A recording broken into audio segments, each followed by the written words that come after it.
Hello and good evening and welcome to Monday Night Paranormal Live with myself and Jenny Paul from Host for Ghosts, Andrew from South Coast Ghost, and Luke up there in the top corner, one of our investigators.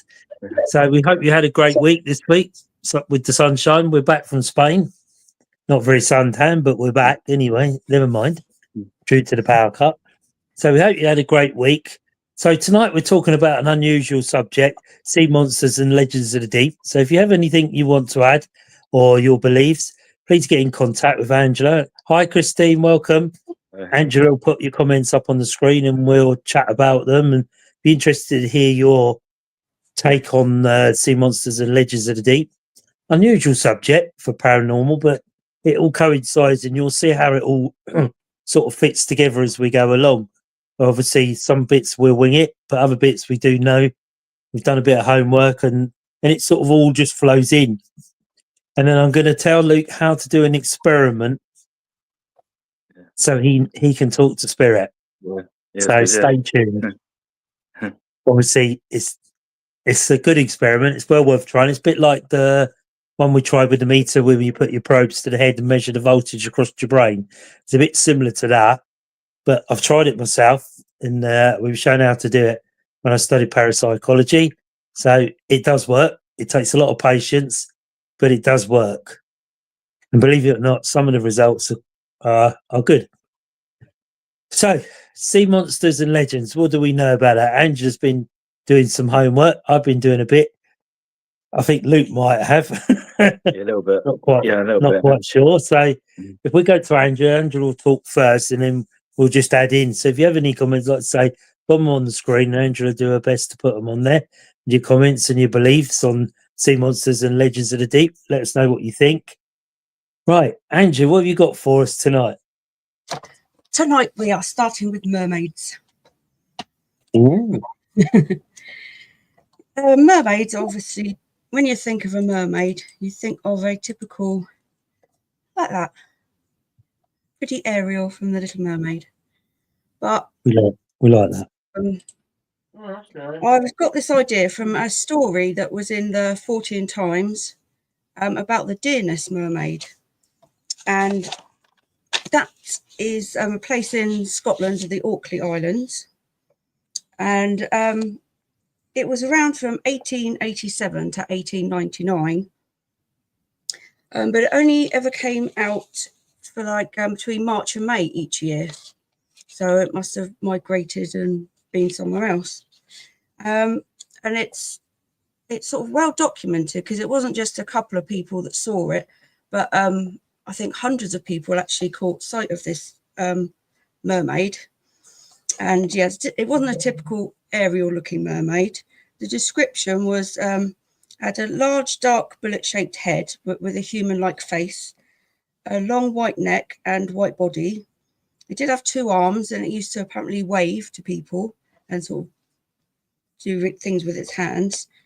And some people said it had like a black mane sort of running down its back. So it didn't have sort of long hair, but it was quite thick. And apparently it swam like a human, often on its back. It was seen to eat fish and eels, but nobody ever saw it on land. And at one point, people tried to shoot it and they thought they'd shot it and it sort of disappeared. But then the next day it was back again. And yeah, apparently one time it was seen with a smaller version. So they thought that was maybe its baby, which would mean that there's more of them somewhere. But, oh, wow. So it kind of, that's an AI impression of what it might have looked like going from the descriptions that people gave back then. But, historically, they go back. Is that real? No, it's an AI image. AI. Oh, I think they had cameras that could have taken that back in 1899. yeah, But, yeah. Yeah, the first known mention in human history of a human figure with a fish tail is from about 5000 BC in Babylonian mythology. Blimey. The first appearance in human culture goes back to around 1000 BC in Assyria, when, according to mythology, the fertility goddess Atargatis became a mermaid after casting herself into a lake. Most versions of this event include her falling in love with a man and having a daughter with him, but she threw herself into the lake because her lover didn't survive the divine lovemaking. And her beauty was such that she couldn't die or be fully transformed into a fish, so she was half and half. Oh, wow. Also in Greek mythology, sort of expands on the concept of mermaids. And then there's lots of different names for mermaids in sort of different places. Like Merrow is in Scotland and Ireland, and Benvarry on the Isle of Man, Selkies in Scotland and the Faroe Islands. And I'm sure most people have heard of sirens, which didn't start off as being like the head of a woman in the fish tail thingy. It was women with the lower body and wings of a bird who lured sailors to their death with their beautiful singing. Then apparently they lost their feathers in a singing contest with the muses and flung themselves into the oceans and either died or turned into mermaids. And then throughout times, like the Romans adopted them, and then they've mixed with other local myths and legends and sort of become what they are today, really. Oh, interesting. That's kind of basically what I learnt about mermaids over the past 24 hours. So I think, don't they, is it Amsterdam that they have a mermaid on a rock? I think it's Amsterdam. They have a, I don't really look it up. They have a mermaid sitting on a rock. I think they're very much into the belief of mermaids. Because the sailors also say they lure them into problems, didn't they? Yeah. And they still have like mermaid conventions and everything today. Yeah. People go to things like that. Or just yeah, but look, I think it's Amsterdam, somewhere like that. Has High Ghost Dragon in it, Ariel is real, and so's Sebastian Crablow. we know. Good old Sebastian. What would we do without him, mate? Yeah. But I'm sure it's Amsterdam that has that mermaid in the harbour, like a fountain. Sure, it's Amsterdam, somewhere like that. Yeah, well, I did see a picture of I think there was one in here actually. Be easy just to show. But yeah, and there's apparently like mermaid, what are they called? Like the skeletons and that, but I think they're just sort of man-made things. Although you get them in museums, don't you? Some museums. Yeah. What's that? Because one of your most famous really sea monsters would be Loch Ness, wouldn't it? Yeah. The Loch Ness monster. That'd be one of your most famous sea monsters. Yeah, definitely. You know, people say they see it and then it disappears, but I often wonder whether the lakes in Scotland are joined by a tunnel where the monsters, Loch Ness can disappear from one lake to another, because it seems so random that it appears, and where it appears is very random. Because I've been following a lady on Facebook who's doing a Loch Ness monster trail, who's actually looking. You know Katie Elizabeth? Yeah, I've been following her as well. Yeah, she's doing a big thing on the Loch Ness monster, and I've been following her and seeing her results and things. Really interested.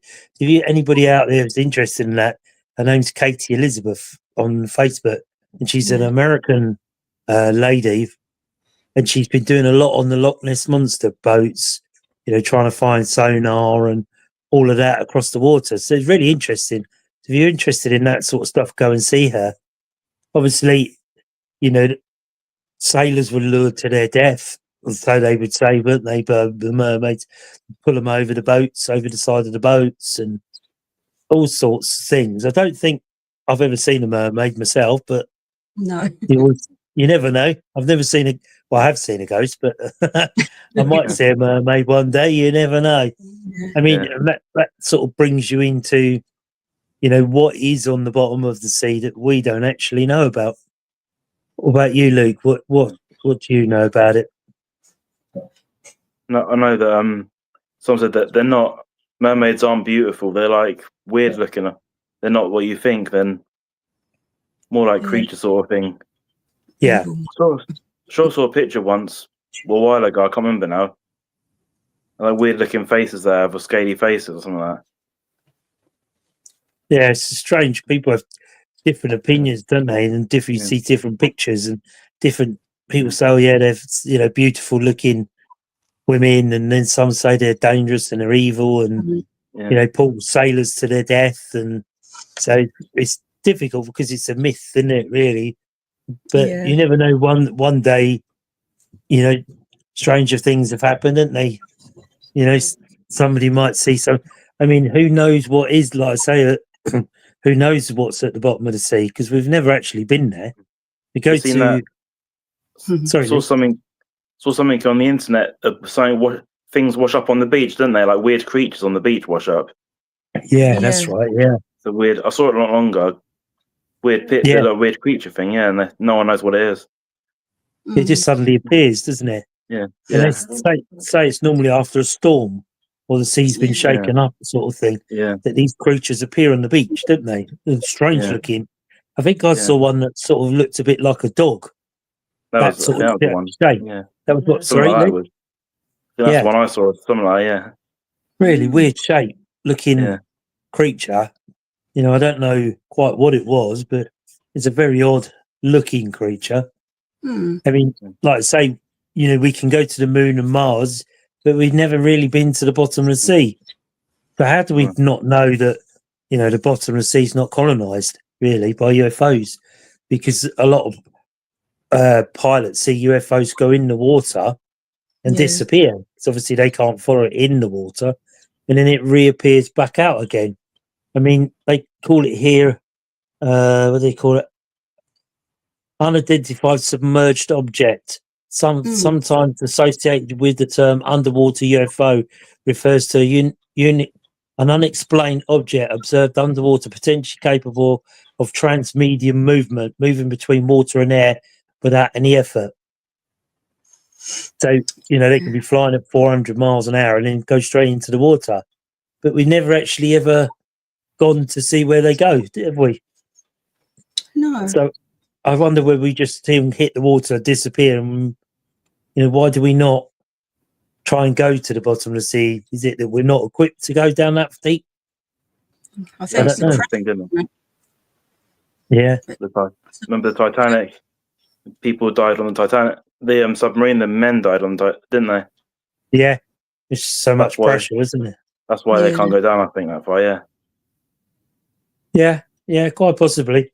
But you think, what sort of pressure is there going into space and travelling through space? Is it less pressure on the capsule than going underwater? I don't know. But, it could. You don't know what is actually under there. And sometimes you see these documentaries, don't you? And these strange-looking fish. They've been the ocean. And Christine's put the ocean is so deep, we don't know what creatures live there, unknown to man. Exactly. And these creatures, are they the ones that we see wash up occasionally? That we, how do they live with no light? Because it must be permanently dark. So, are they got infrared eyesight? Ultraviolet? I don't know. It can't be ultraviolet. Imagine infrared in the dark. So I'm not quite sure. They're fish, don't they? Them some fish have like light bulb sort of fish. Yeah, I know. Yeah. Yeah, they have that thing hanging over the top, don't they? Yeah. It's like a luminescent. What do they call it? Luminescent gland or something, isn't it? Yeah. Isn't that where they attract other fish? Yeah. It helps attract. It's also like when you watch these programs on the TV, and I have seen it where the ships go across the water and they stir up the algae, and you start to get fluorescent algae in the water, don't you? Oh yeah. You can get the algae green lines as the propeller stirs the water, and the algae reacts to the movement and becomes very fluorescent, and you see the green lines. And they used to say sometimes in the Second World War, if the pilots were lost, and they would know where a ship was because it would turn up the fluorescent algae, and they would know that there would be a ship not far in front of them, so they could actually follow the algae up to find the ship, which is interesting. So if they were ever lost or weren't sure where they were, they could see the green lines in the sea. Yeah. Ghost Dragon uses a luminescent light to attract food. Yeah, that's Ghost Dragon. Hello, mate. Welcome to Monday Night Paranormal Live. And they used to say that obviously some of the World War II pilots would, if they were lost, look for the churning of the propeller where it would cause this green line, and they could follow the green line and find a ship at the end of it. Whether it was one of theirs or someone else's, I'm not sure how they would know, but you could end up trying to land on the wrong ship, couldn't you? Which wouldn't be a good end to a flight, would it? No. You know, it's also like, the other thing I've been looking at is the Arctic Wall. They go on about this Arctic Wall, don't they? Yeah. That's people say there's a village in it. The people say there's a town inside it, but nobody's ever been to it. No. So it's right up in the very top, isn't it? But it looks like solid ice. But I think it's called the Arctic Wall, isn't it? Is it Arctic Wall? Yeah, I think so. Yeah. Or it's something like that. Have you heard of that, Luke? No, first time I've heard it. No. Have a look it up. It's really interesting. Yeah. But no ships and nothing ever goes near it. You're not allowed to. It's like a solid wall of ice, but ships have been passed and looked sort of near it, and you can actually see what looks like a steel frame inside it. And like they reckon it's a town or a village or something untoward in the ice. Yeah, maybe like an alien base or something, they say, don't they? Yeah. Something like that. What is it? What's it called? The Arctic Wall? Yeah, it's the Arctic Wall. It's up on the Arctic Circle, isn't it? Yeah. But that's very famous, that nobody can get near it, but it's there. And so that's a very odd thing as well. You know, it's like a lot of the ships, isn't it? You know, they sail around and you hear these stories of these ships that go missing and then reappear. Obviously, one of the most famous ships that disappeared was the Marie Celeste. Yeah. You know, and that was like, I think it left New York. Left New York in 1872 with, what was it, alcohol left the harbour in Genoa, Italy. So it was on its way to New York, I think, what I can understand. I've heard of it. And they found it adrift. They're not sure why, but all 10 crew had gone and one life raft, but the boat was adrift and nothing wrong with it. But it's always been a mystery that it's just, they found it afloat and nobody ever knows why the crew abandoned the ship, and it was just left floating, but it was intact. So it's not as though, Luke, is your mum moving? Yeah, she is, yeah. All right. So I just see a shadow go behind you. Yeah. But, you know, they often see that sort of thing, the Marie Celeste and the ships and all sorts of weird and wonderful things. But I don't think we pay too much attention to what's out at the sea, because we're more in tune with the moon and space and the race for space, but we never really venture into the sea. But, you know, who else? What else is it? I saw something. It said it was found abandoned in 1872 with no trace of the crew. Explores the theories and clues behind the mysteries, why it was abandoned, and nobody really found why. They had 8 crew members. So it just found adrift, and they thought it was pirates or whatever, it had been raided. But there was no sign of anything missing. Oh. Just the crew and one lifeboat. But all the alcohol and everything else was still on the ship when the ship was found floating.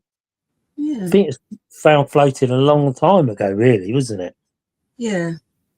You know? It's a bit like the Bermuda Triangle. That's the mystery in itself. Yeah. You mean, how many things have you seen? Disease, maybe. Could be. Maybe disease. You never know, do you? But, you know, and it is like the Bermuda Triangle, isn't it? You know, what happens there that causes ships, planes, and all sorts of things go missing, for no unexplained reason. Some people say, is it like a portal? Is it to do with the water, the energy of the water? I don't actually know, but there's lots of things have gone missing in that area of Bermuda. So it'd be interesting to know, how have any of it ever returned? If it suddenly reappeared out of nowhere? I don't actually know, to be honest. I can't remember. No. No, I don't know. It's a subject I'm quite interested in that, but I don't know whether anybody on here watching tonight, if they've, if they know much about the Bermuda Triangle, if something reappears, does it reappear? Is it gone forever? And never reappears again? Because you think the bottom of the sea around that area would be littered with ships, planes, all sorts of things, but they reckon there's nothing there. So I don't know. Where do they all go? They've got to go somewhere, haven't they? Really? Yeah. Or do they time travel? Yeah, or do they time travel? Yeah, could do. Disappear in a vortex of time travel and disappear somewhere where they. So, just sort of copy that. Where they come to time, but they appear and disappear. I don't know. I mean, there's just we have a quick look. I'm intrigued whether they reappear. Yeah. Come on. So if anybody's got any, apparently it's also called the Devil's Triangle. oh right. Well, going back to other large creatures in the sea. Yeah. When they're sort of scanning the sea, looking for like things in particular, they get lots of large creatures just appear, and they have no idea what they are. They're still unidentified. I guess you can't really identify them until you can like capture them and bring them to the surface. There must be many down there, even like little tiny things as well as big things. You just don't know. There could be hundreds of thousands of things we just don't know about yet. You might never know about them all. Yeah. No, because if we never ever get to the bottom, then will we ever know what's actually down there? What lives down there? Or how it even lived? I did find some pictures of some strange looking creatures that have been found, if you want to see a few pictures. Let's have a look. Oh, apparently this one is called a blobfish, and it's been called it's called the ugliest fish or the ugliest creature. I've seen that. I've seen them. Yeah, that's it. Yeah. Oh, blimey. It's like a human face, doesn't it? It does. Yeah. Oh wow. That's one of them. Looks like something I've got to do. Yeah, I've seen it before. Yeah. Have you, Luke? Yeah, I've been on the internet quite a lot of times. Yeah. Well, I don't know, maybe. There's another one. I was organised and then it went all over the place. Oh, yeah, this one looks more like an alien-y thing. Look at those eyes. Yeah. I don't even know what that's called. It didn't say what it was called. It just came under ugly sea creatures. Couldn't even find out what it was. But yeah, I'm not sure I'd like to see that if I was in a... It's quite weird looking, isn't it? Yeah, hopefully it's very deep down where it's not going to come off my feet. You really don't want to be walking along on the beach looking at that, do you? No. It's a strange looking creature, the eyes, isn't it? Yeah, it almost looks like cybernetic eyes. Yeah. But it's quite... I suppose they could all be alien, couldn't they? Almost alien. It's Dobby. Dobby.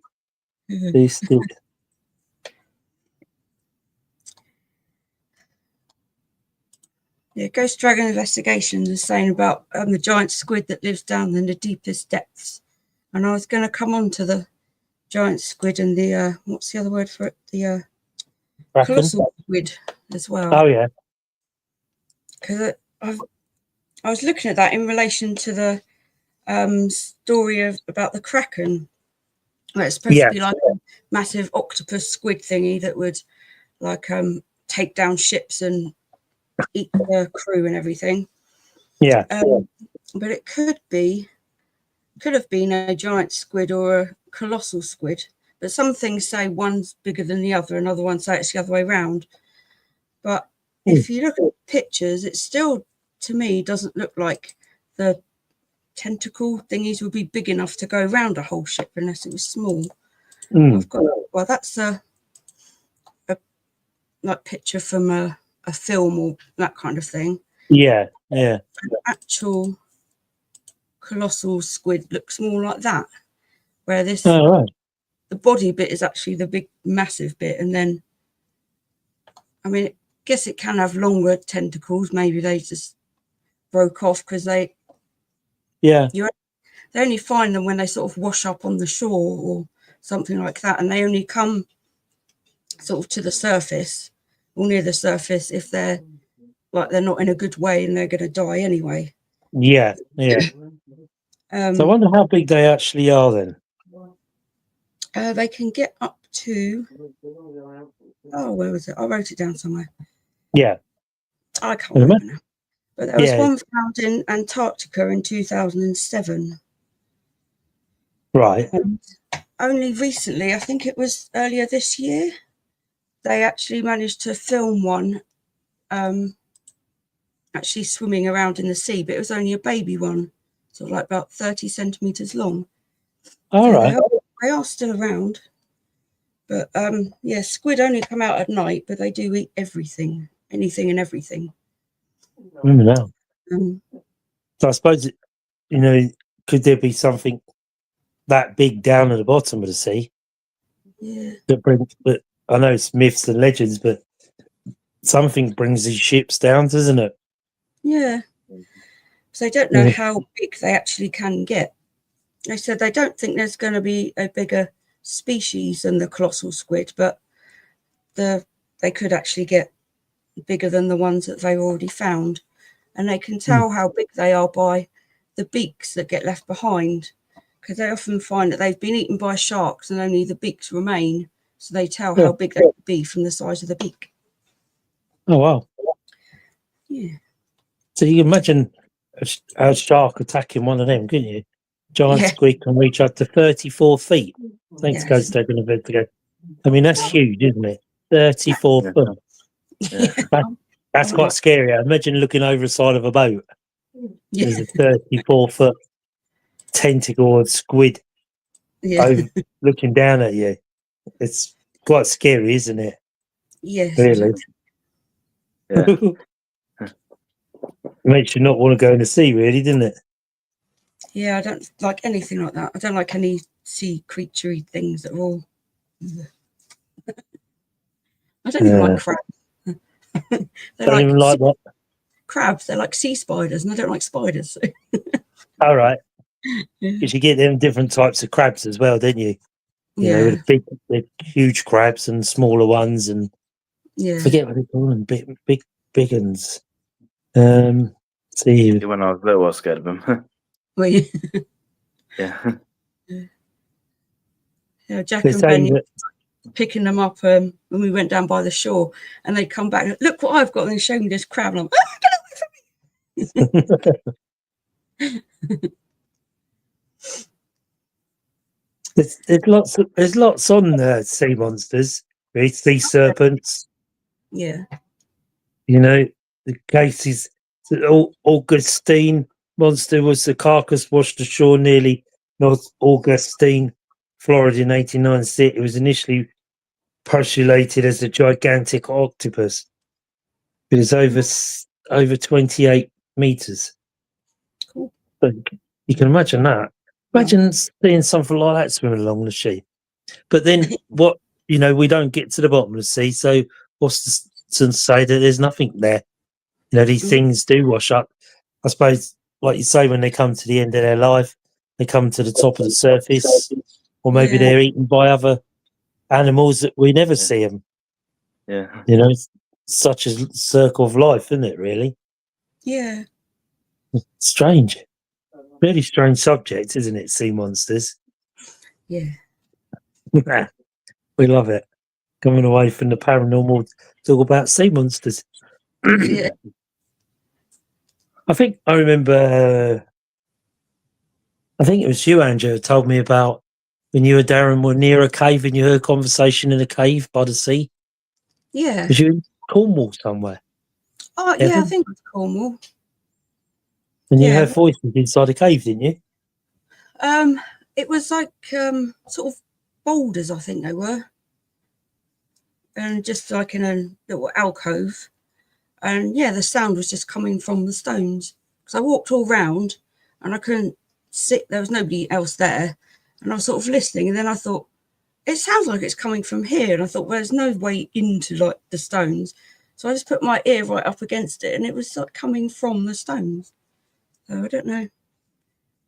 That was What, like a voice, a vibration, or yeah, it was what like was I it was like? hearing a telephone call. It was like, I can't remember if it was both sides or just one side. But yeah, somebody was having a conversation. I couldn't understand what they were saying, but it was definitely like voices talking. And there How was no weird one is else that? around. And it was definitely coming. If I put my ear right up to it, and it was definitely in it. And I'm like, "Ooh." Was it just from the one, or was there a collection of boulders, or what? What was it? Yeah, it was like they'd sort of fallen from a cliff just onto like, yeah. Strange, isn't it? Because Remember where- obviously you'd have had smugglers and all sorts of people down there, wouldn't you? Yeah. So is it the stones have recorded it? Yeah. They Yeah, 'cause recorded the time? I took a recording, but I had the kids playing in the background, so it was difficult to sort of differentiate the voices. Yeah. So I Strange, could, isn't it? yeah, I could play it back to you, but you'd only really hear the kids. It was that quiet. You'd have to really listen Yeah. intently Yeah. to it. And I suppose, if you think about it, why we don't do investigations down by the sea and places like that, because it would have been full of smugglers and all Oh, yeah. sorts of stuff going on. We concentrate on houses and buildings and all of that type of stuff. And obviously, you go into a pub, don't you? A really old pub, and Yeah. that's how we were on. We would have been a smuggler's pub and blah blah blah blah. But we never actually go down on a beach at night and sit there. No, that just reminded me another place in Cornwall. I can't remember what it's called now, but we were just there, and it was during the day, and I was just taking a little video, just sort of panning round, and then I think somebody touched me on the shoulder or pushed me or something. I looked round, and there was nobody there, and all the kids were like off by the sea, and there was no one behind me. So I thought, oh, what just happened there then? And I think you actually caught me saying it on the camera, but you couldn't have seen anything, so it's sort of facing outwards. But yeah, that was on a beach in Cornwall. It could have been a smuggler, you don't know. Well, that's it, isn't it? We don't realise, and you go to these pubs like Skirrid Inn and Jamaica Inn and all of that. They're all very haunted and very, very famous pubs. But Yeah. you can imagine it's like the pub in Ripley that myself and Luke went to once. Yeah. That was on the main road between Portsmouth and London. Yeah. But we go, Woking, yeah. Oh, and we go into Woking. these haunted locations, don't we? And yet, have we ever really gone, especially Cornwall and Devon on that coast there? There's a lot of coves and a lot of smugglers. They go on about the smugglers of Land's End, but if we ever really sort of gone to a beach in midnight like we do on a ghost hunt, I've done an investigation by the sea. Oh, interesting. How did you get on? See, I've never done that. I've sat by the sea at night, but I've never actually done an investigation by the sea. And I often wonder whether you do pick up lots of residual energy in and around that, because that would have been in their heyday. They would have been quite active by running a ship aground and then start unloading it. It could have possibly been fights broken out between people, even if hi Graham, nice to see you. Thank you for coming on. There quite possibly would have been fights breaking out, wouldn't there, over the cargo, whether it be liquor, tea, rum, whatever would have been on the ship at that time. So they say, oh, because they used to light false lights, didn't they, to make out that they were lighthouses to run the ships aground. Yeah. And a lot of ships would say, a lot of captains would say they were lured to ground because of mermaids, or a monster forced them into the rocks, because it wasn't that they'd be tricked by smugglers to run aground. Yeah. So you can imagine all the fighting and the looting, and people would have been killed looting ships, wouldn't they? Because you'd have had like the soldiers looking for the ship, because obviously it's got liquor or booze or fags or tea or tobacco, whatever it would have been. So there would have been lots of people robbing each other down there, but yet we don't go down there. Lyme Regis has smugglers' tunnels underground, all documented. It was a big smugglers' town. See, Lyme Regis, and that's not a million miles away, really, is it? To be honest, but it's I've never thought of actually trying to do one. We're always looking for places to do. We like free investigations, don't we, where it don't cost us to get there. But we've never actually gone down to a smuggler's place and then tried to do an investigation from there. So that would be an interesting choice. It would, yeah. Where I live, you've got Old Portsmouth, and they do lots of like ghost tours around there with the old pubs. I don't know if there might have been smugglers there, but there's lots of stories around there, and that sort of, you've got beachy areas there that you could sort of go around and see what was there. Like as well, when we went to Portchester Castle that time, we took Luke there, didn't we? And we walked around the outside. Yeah. I'm sure you can pick up stuff around there, because Amy did once, didn't you, Amy? You saw something, or you heard something. Oh, she doesn't remember, but yeah, I'm sure she saw like a shadow or figure of a man or something on a wall. It was something, Amy, I can't remember. That was sort of, you think about, we go to castles, especially when they're by the sea, and we sort of go inside and, it's all action in here. But we never actually walk around the moat. Yeah. You never sort of investigate outside the walls, do you? It's just as much fighting and looting and all sorts of things would have been going on, wouldn't they? Like Ghost Dragon Investigations, they'd have had smugglers' tunnels everywhere to smuggle the alcohol and everything in and ashore, so they could get away with smuggling it. And it's like a place down here called the White Lion, and it's where I am in Wallingham in Surrey, and it's a very, very famous pub, a smuggler's pub. And myself and Jenny went in there to investigate once. He said they closed it for refurbs. He said, if you'd like to come along and have a little investigation inside the pub, you're welcome to. He said, I'll take down all the posters of the history of the pub and then see what you get. So we went in there late one night, about 11 o'clock, and he just left us the keys because he lived next door in a bungalow next door. He said, just throw the keys through the letterbox. Oh. And we were in there, and it's a very small, short pub, where you're walking through, keeping your head down, and it's all original inside. So it dates back. I'm not sure how far it dates back, but we got to one area they called a snug, and we were standing there, and it was just like we were floating in air. That really, really light feeling. Yeah. And it was both me and Jen said, "Oh, why do you feel like you're standing in air? It's just very, very light, like almost like a dizzy feeling." Well, I can't understand that. And then it was like a fireplace, and it was a beautiful fireplace, original fireplace and everything. And then I was wondering, I said to Jen, I'm thinking, there's stairs under here. There's something under here that we're standing in the void, on top of the void. That's why we can feel this like difference of space. Yeah. Then we did it, and we got a few names, and the names he'd got on some of the posters. He turned over the pictures the following day. He said, yeah, we got that name. Yeah, that's him, and I own the pub and this. And I said to him about this void, this feeling of dizziness. He said, a lot of people feel that when they're sitting in the snug. They feel quite dizzy or just quite not in contact with the ground. And I said to him, "Is there stairs by the fireplace?" And he said, "Well, I don't know how you know that, but yes, there is, because in where the big fireplace was, there's a big flagstone on the ground, and the Oh. smugglers used to come in the pub, obviously smuggling and selling off all their stuff. And when the police or whatever came along, the fireplace, the stone in front of the fireplace would lift up, and there's stairs that go down underneath it, and they would take them across the fields and out across the fields, right their houses now, but would have been fields, and it would shut back down, so that it would look like nobody had been there. And they used to hide a lot of the alcohol and tobacco in there because they never found it. So the void is when they can't open it now, obviously because of health and safety. But I'd have loved to have got down there and gone and had a look. Just followed the tunnel.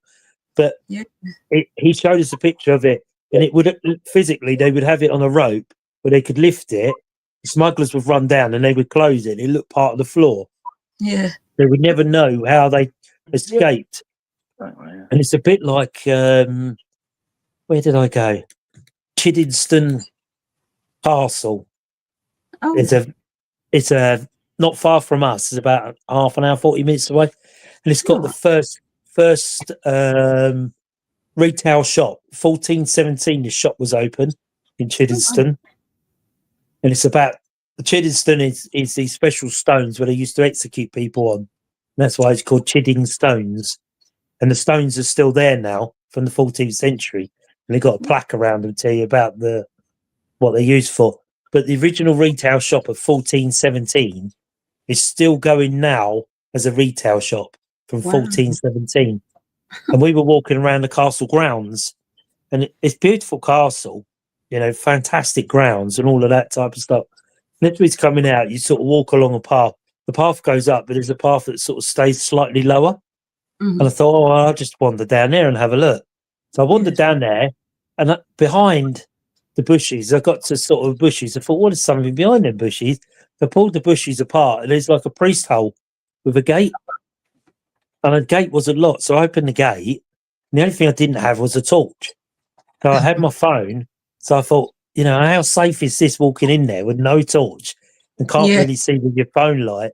And I got probably halfway down, and it sort of got darker and darker, and I wasn't really going to go any more without a torch.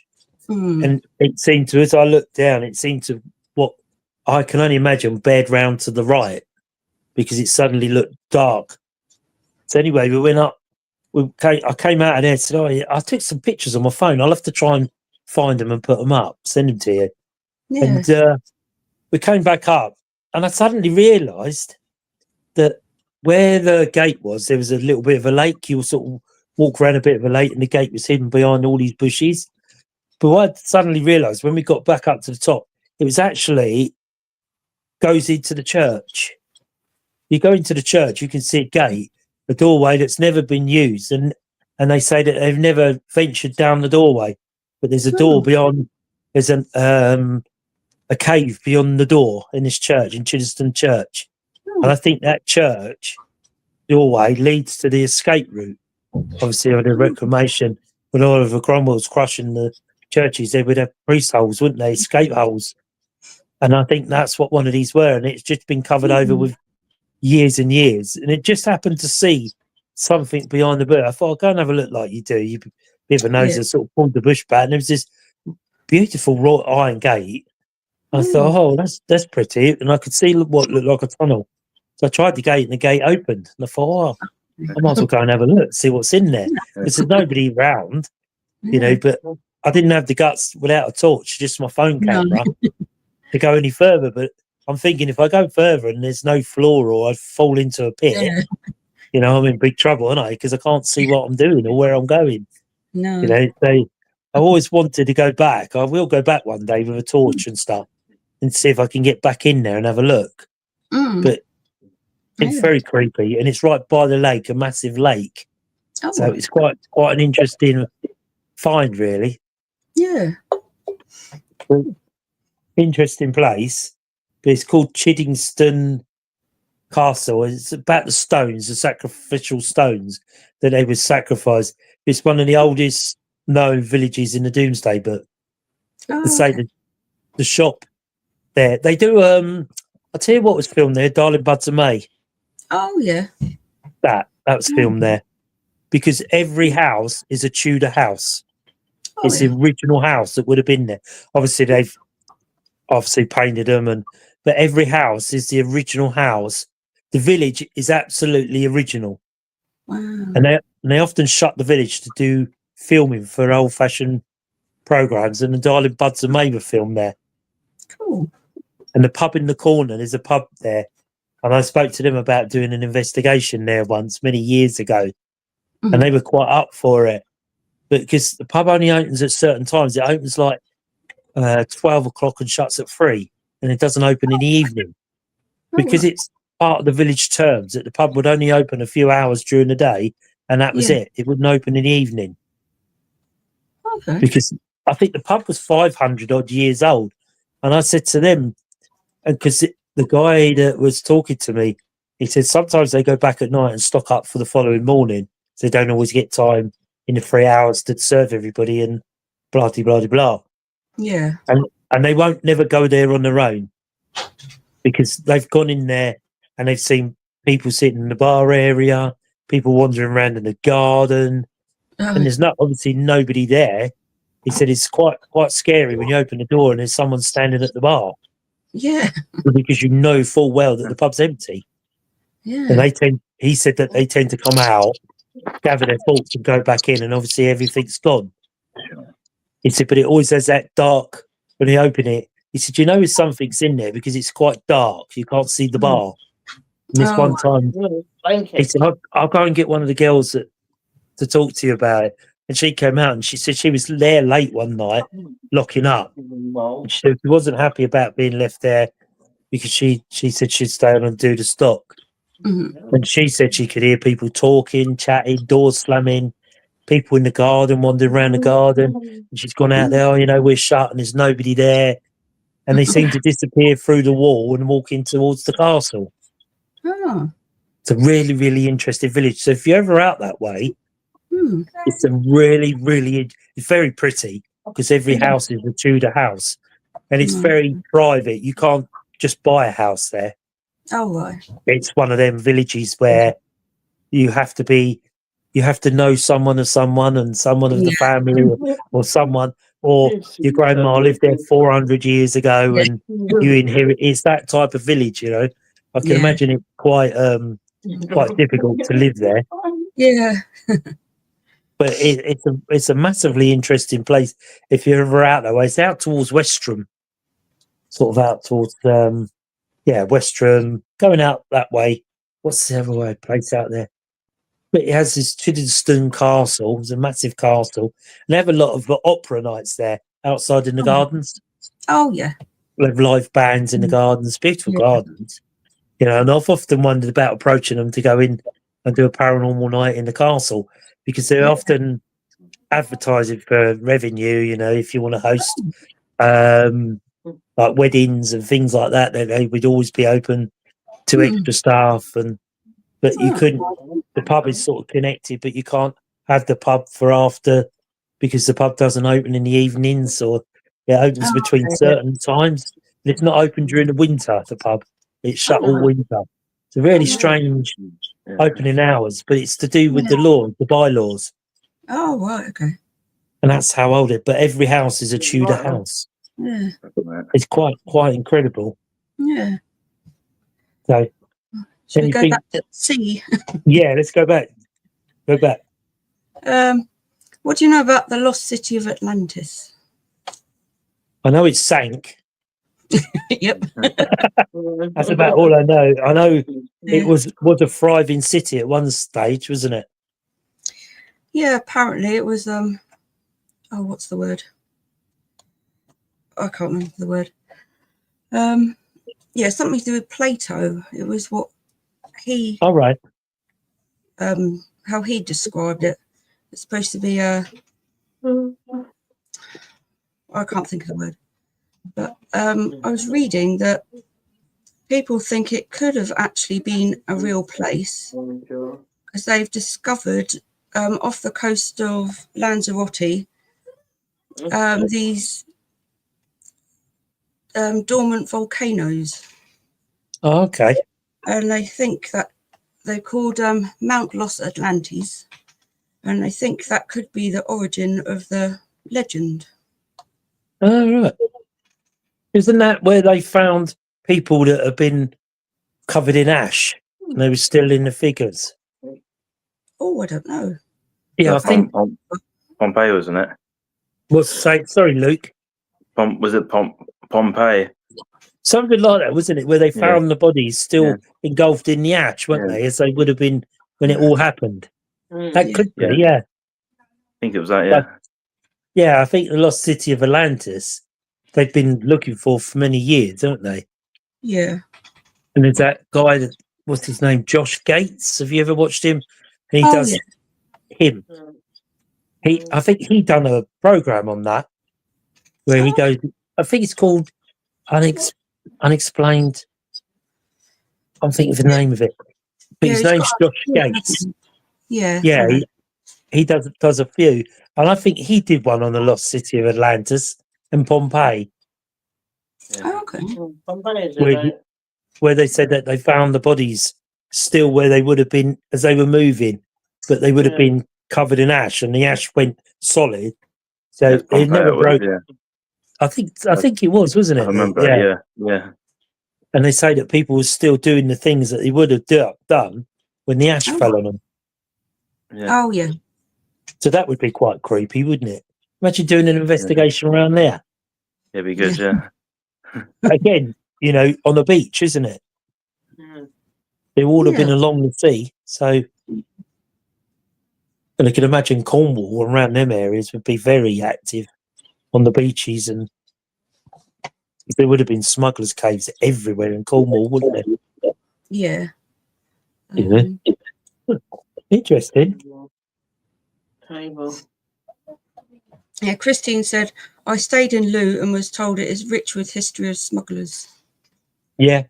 I like Loo. That's pretty. That's Dorset, isn't it? Is it Loo is that in Dorset? Not sure. I don't know if it's Devon or Cornwall. I think it's on. Oh, right, yeah. Because you got quite a lot down there, haven't you? Yeah. Paranormal, isn't it, down there? Egyptians class Atlantis. There's an island of great mountains and large plains. There. Thank you, Ghost Dragon Investigation. It's interesting. It's, why we don't go to a beach and do an investigation, isn't it? Yeah. But when you said Paranormal, because that's where we always stay when we go to Cornwall, or like 90% of the time. And there's a lovely beach there, which I prefer going to when the tide is out, because you can get to all the, like the caves they have there. And because there was a mine, it was lots of mines that goes miles underground, but you can't sort of get to those anymore because it's too dangerous. Yeah. But, yeah, we kind of did a little investigation around there. I think it must have been sort of dusk time. And I did take some photos, and in one of them, there's a tall, I don't want to say building, I don't know, but you can get up it inside from some steps. We used to be able to, and there's a window and there's bars on it. And I was taking photos, and I'm sure in one of them it looks like there's an outline of somebody. Oh, right. Oh, blimey. I think Amy took a photo as well from one of the the cave areas on the beach, and she caught something in that as well. So they're a bit dark in there to investigate, but obviously you've only got a short period before the tide comes before you join them. Yeah, because isn't that I'm not sure, isn't that where King Arthur? Oh, that's Tintagel. Yeah, and they've seen shadows there, haven't they? In Tintagel, all along the coast front there. And that's to do with King Arthur, wasn't it? Yeah, that is. Yeah. And obviously, I've been there a few times. Tintagel is beautiful little place. Obviously, it's known for its tin mines and all of that, wasn't it? But I know there's a massive area, isn't there, to King Arthur and the ruins of what would have been a castle overlooking the sea. Yeah. But that's in that area, isn't it? All around that area. Yeah. Interesting, really. Yes. And yet, we don't go and look, do we? We No. sort of aim for buildings. Yeah. Plato and Aristotle talked a lot about the city of Atlantis. Mm. So Ghost Dragon investigation, do you think that's a true city that we just not found? Or do you think it's a myth? I think it's true, but we just not found it.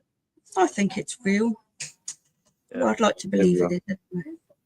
I think as the sea level gets higher, maybe we lose these places because they disappear deeper and deeper underwater. You know, they keep telling us, don't they, that the water level's rising all the time. Mm.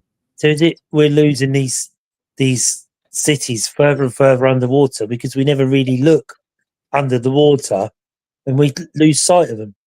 But maybe, you know, it's a time now the summer's here and the evenings are longer and warmer that you should head for a beach Mm. and gather around the beach, or, you know, there must be somewhere. Because I think near Waverley Abbey, there's a Burnham Beach, isn't there, which is a man-made beach.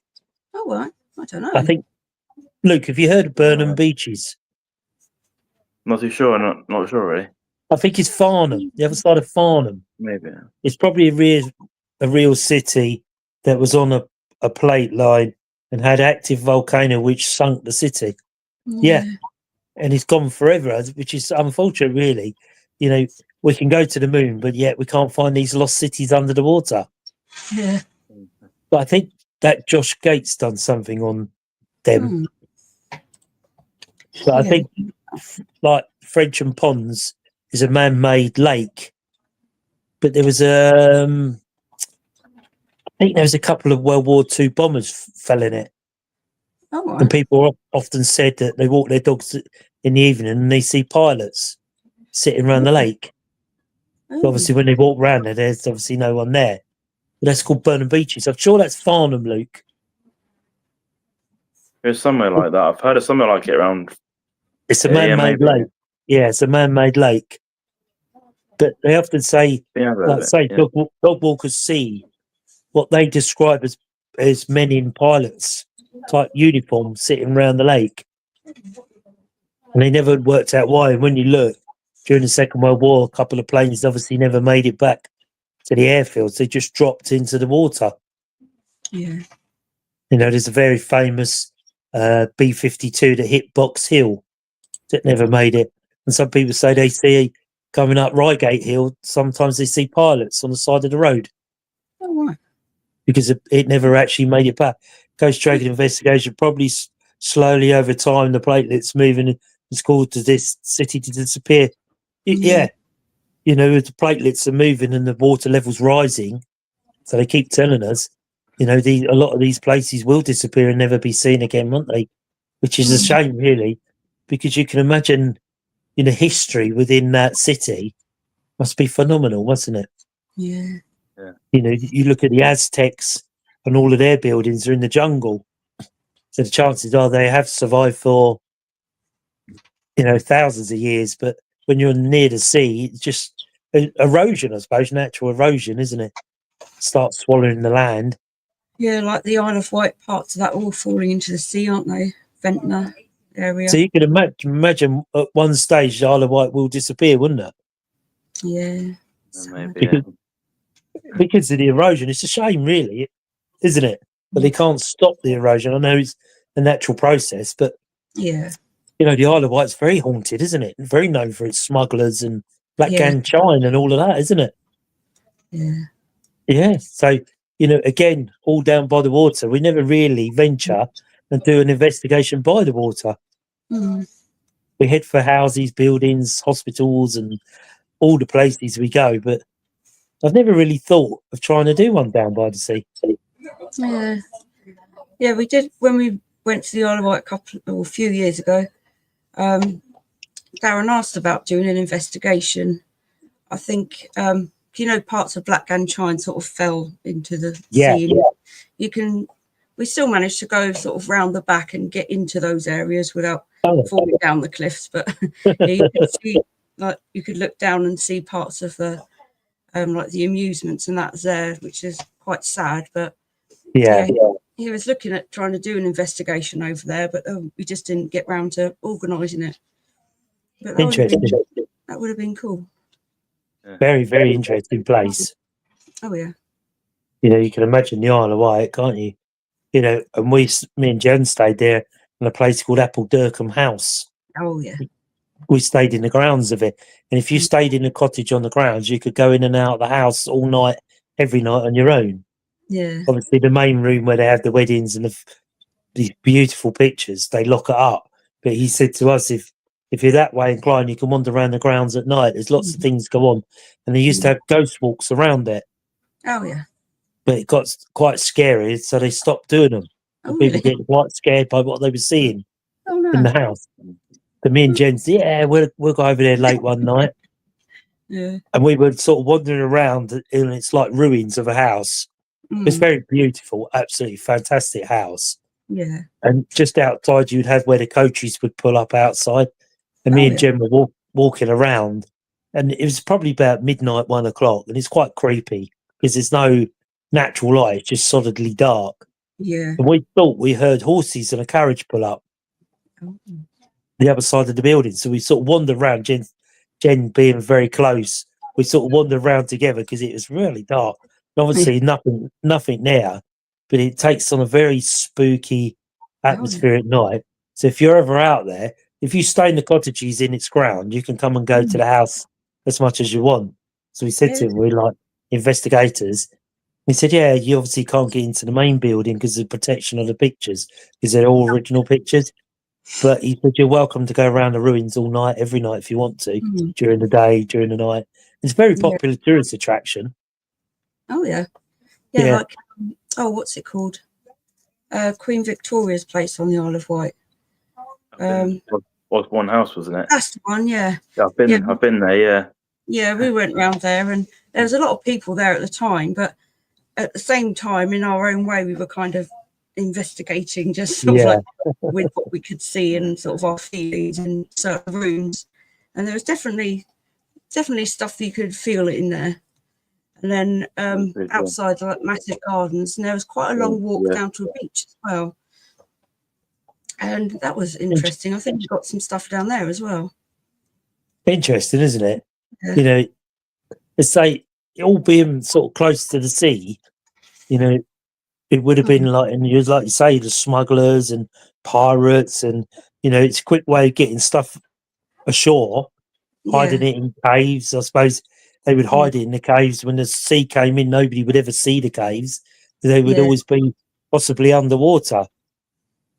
And then when the sea went out, they would go there and get the contraband and, you know, carry it up the hills and up the rock face or however. And then it would all disappear into other ships to go to London and the pubs. And, you know, it was all quite a thing, you know. And they used to say, you know, they would create these sea monsters to keep people away from the caves. Oh, don't go down there. There's a sea monster we've seen with legs coming out, and people would believe them because they were sailors. You know, and that would be one of their places. They would be hiding their tobacco and alcohol or whatever it was, rum or whatever. So they would make up these stories of these sea monsters, and a lot of captains would fall foul of the sea monsters.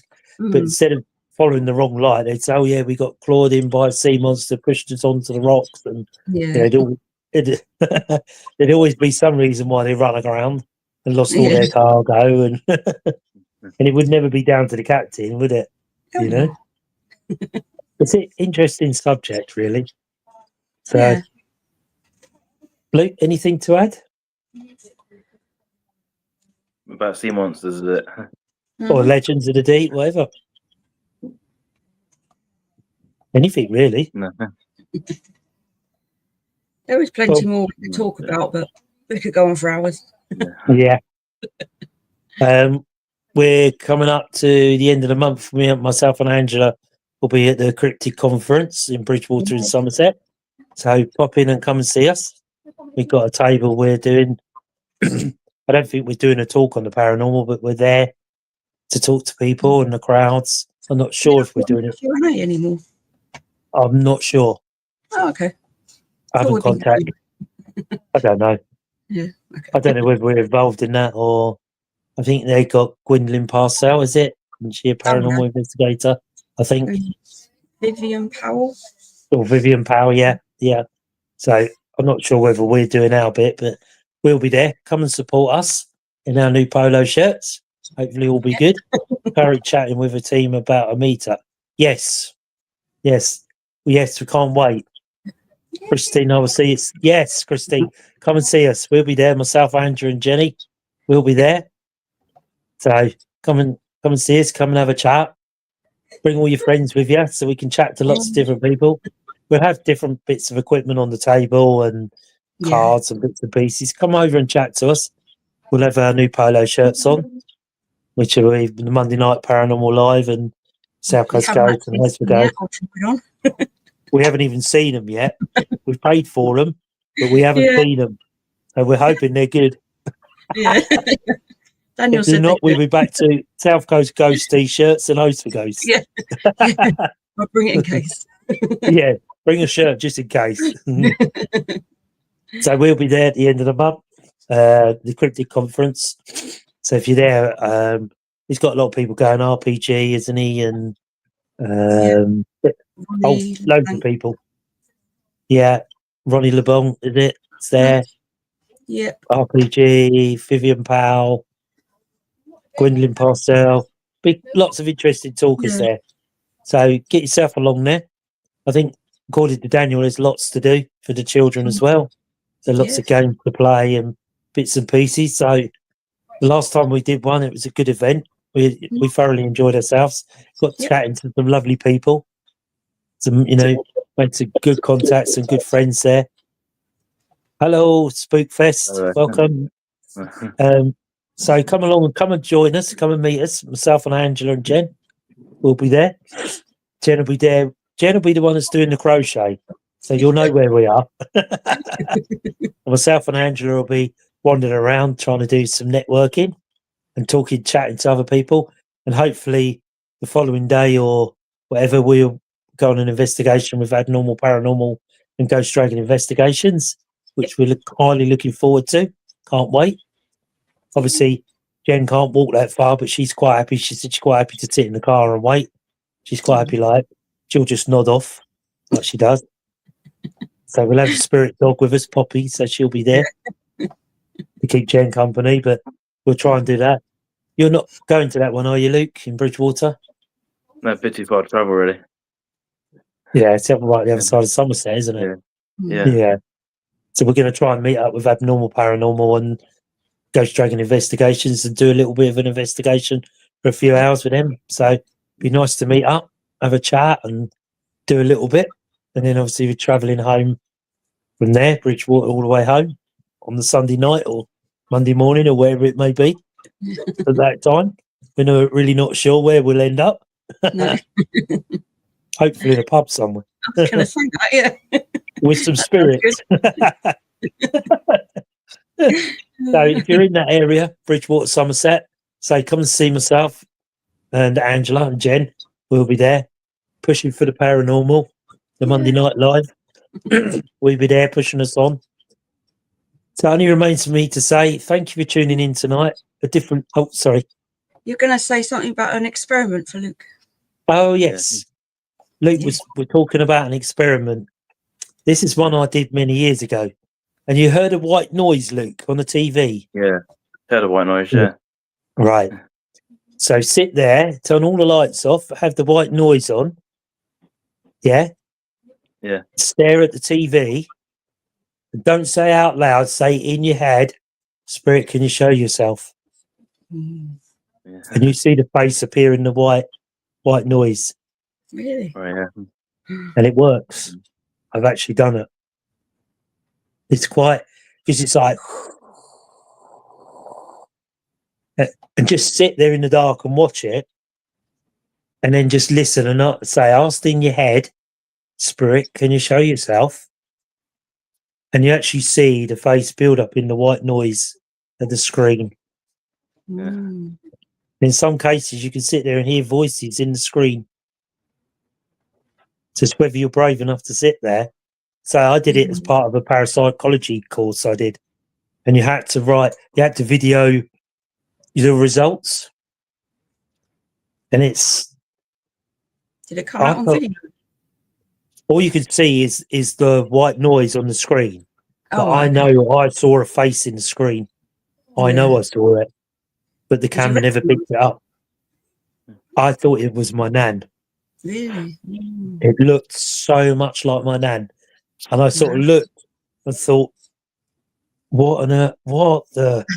And I kept looking at it, thinking, "Is this the time that you turn the TV off, or do you push past that bit?" Yeah. And it actually looked like my nan with her little round glasses and her Oh. short curly grey hair. Although it's black and white and it's moving, but Yeah. it's like I suppose like mirror scribe. You can actually see it come to the screen Mm. and then it goes back again. Wow. But I thought it looked like my nan. Not that I was asking for my nan.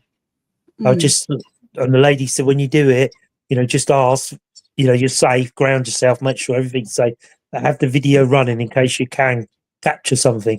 And when I look back, you can hear lots of voices, but you couldn't actually see it. But I know what I saw. Yeah. I know I saw the face in the white noise. Yeah. So it's interesting. So if you're brave enough and you find white noise on your TV, a lot of these modern day TVs are pretty good now, aren't they? It's very unusual to find a channel that's got white noise, but you can find it. You just got to keep trying and trying and trying, and you will come across the channel that just says what they call white noise. Yeah. And then turn all the lights off and just stare at the screen, and in your head say, "Spirit, can you show yourself? Can you say something?" And you'll hear mumbling in the background of the TV. And then if you're lucky enough, you'll see, like, how can I explain it? It's like, the metal things where you can put your face on and Oh, it's yeah. Pins. like spike. Yeah, pins. Yeah. And it takes on that type of shape. Yeah. It's just like that shape, but in the white noise. The camera never picked it up. The camera only sees flat surfaces. Yeah. So it wouldn't have picked it up. Even if I'd have put it sideways, it would have just seen flat surfaces. What she said, if you picked something up in the camera, you'd have done well. But you could hear the voices in the camera. But that was going, but you could hear a conversation in the camera. But the moment I saw it, you can't see it on the camera because it's flat surface where our eyes can see like a 3-dimensional type view. But if you're brave enough to do it, try it. Okay. Let me know. Let us know how you get on. Yeah. All these experiments we keep giving you. Use the multimeter to check your brain activity. And now white noise experiment. Yeah, I like that. But that's the same as your SP7, isn't it? Your Yeah. That's the same thing. That's white noise, isn't it? Where it's scanning up and down radio frequencies. It's very similar to white noise. And that's why you can pick up sometimes in the white noise. But on the TV, you can actually hear a conversation. And it can't be a TV channel because it's white noise. You're on a dead channel. Yeah. Try it. Yeah, I like that. See how you get on. I'll see if I can find my all my paperwork for my parapsychology course, because there's loads of experiments that they made you do. Like what's the other one? Calling angels. Oh, well. Calling angels in. And how a lot of the angels were seen during the Second World War after a lot of the bombings. Oh, well. And it was trying to summon an angel into your room and imagine what it looked like, but don't make your own image. Allow the image to come in. Okay. It takes a lot. And it's like the one I said to you about the the out-of-body experiment, where you look at the pinpoint in the room and just continuously focus on that one point, and you see how the room goes from this to very small pinprick, and then the other side of that is you're out. You're on your journey. But I got to where the room was a pinpoint, and it was literally dark, and it was just becoming something, and I freaked out. Yeah, I think I And would. I just freaked, and I just, no, because I really wasn't sure what was going to happen. And that was one of the experiments you would try to see if you could have an out of body experience. But again, she said, obviously you're grounding yourself, but you'll get to a point where you'll find that you've got to overcome your body's fear. Yeah. And I couldn't. I got to that point where I was just on the change. As the room was changing, I saw it changing. I thought, no. And I couldn't do it. And I've never tried since. No. But I actually saw the room changing. So whether I was actually starting to move, come out, I don't know, but it freaked me. And I've never done it since. No. So there was lots of different things they would get you to try, because it's all part of the parapsychology course, and, angels and, people's dreams and, interpreting dreams. It was like 3.5-year course. Oh, wow. But it was so interesting. And in that, they would have one lady came to talk about time travel.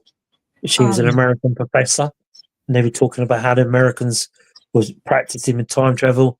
And the very big thing in their thing was remote viewing, using cycles to use remote viewing. Have you heard of that, Luke? Maybe I can't remember it. Yeah. But I think the Americans are still big into that now, where they get a remote viewer to go to and look in a room to look for plans and things going on, where people can put themselves into a different place. They call it remote viewing. Oh, yeah. And she was on about that because she tried to get people to do it because she, unbeknown to us, she'd put 3 different objects in a room down the college, and nobody knew what was in the room.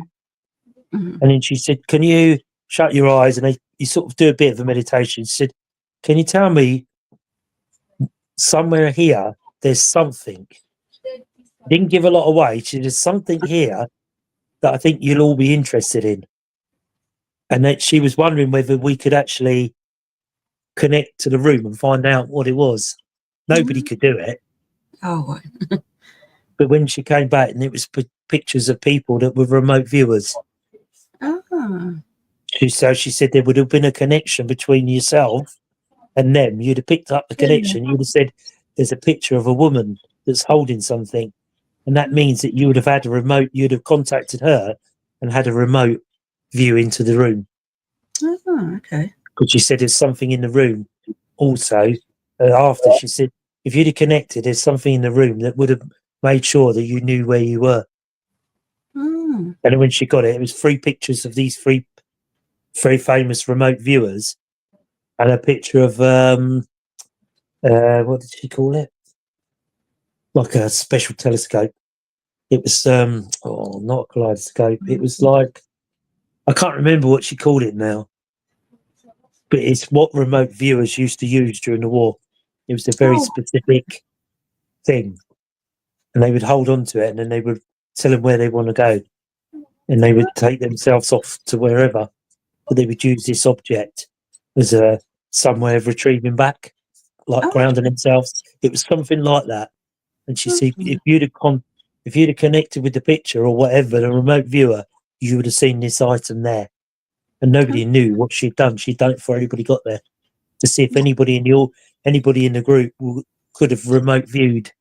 One woman said she thought it was a picture, but she said, "Can you describe what sort of picture?" I said, "Well, no, I can just see a picture."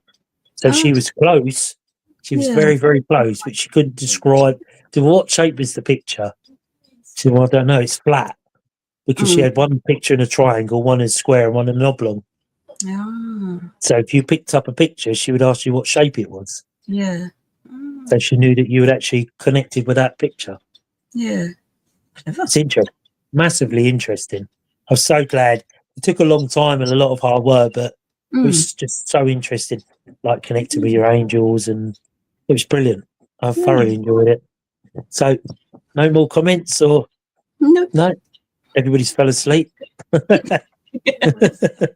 Anyway, it only remains me to say thank you for tuning in tonight. A different one tonight. Sea Monsters and Legends of the Deep. we sort of started off and wandered off, and then went back again, and wandered off, and then come back again, like we do. Like we do. Yeah. So I hope you enjoyed it tonight. Unfortunately, Julia's busy tonight, so she couldn't come on. Abnormal Paranormal watching the football. Come on. Who is it? Southend or wherever it is? Bristol City. Oh, Bristol City. Oh, dear. Yeah. Come on, Bristol City. Yo, we're all back behind you. So the boys are off watching Bristol City. It's obviously their favourite team. So fingers crossed for them. Hope they do well tonight. So it only remains for me to say thank you to Angela, Luke, and myself, and Jenny. Yeah. Well, she's out at the moment, so she's not here, but Spirit Dog Pops is here with me. So it only remains for me to say have a great week. Have a safe week. Thank you for tuning in, and we'll see you next week. And you, Ghost Dragon Investigations, and we'll see you soon, hopefully. We'll get together soon. Be great to meet you. So, bye. Take care, everybody. Bye.